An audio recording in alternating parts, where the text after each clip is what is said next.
This message was made possible by Squarespace. Squarespace is the absolute easiest way to make your website. I've used it for a couple of sites, and I basically bought the domain to make sure no one else could. I didn't have the time or need to create a fancy website, so I spent about 15 minutes throwing together a landing space. It was incredibly easy, and it's a Squarespace template, and in my opinion at least, it looks great. Now, I can give people one link that takes them to a page to all my different social media profiles. You can create a landing place just like this, a blog, a store, or really anything with Squarespace. And what's best about this is that you can get 10% off for your first order by using the code GOOBY over at squarespace.com/gooby. So please go check out Squarespace at squarespace.com/gooby.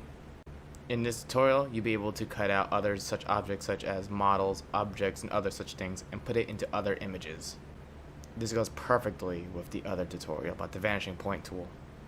This is one of the most professional things that people can do within Photoshop, and it's the most used.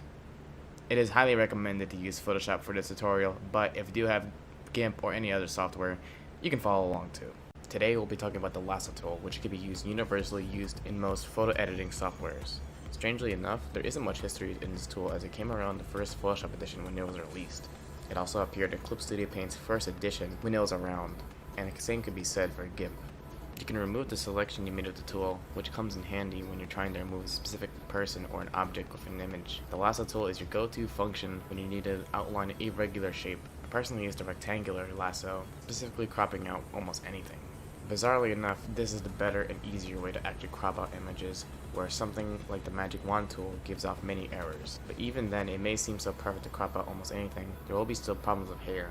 No tool can really counter here except for color range. After cutting around the hair, you can take the color that surrounds and within anyone's hair, you can erase it easily. Another piece of instance where you can run into is accidentally clicking onto the anchor, placed down, and moving all your progress.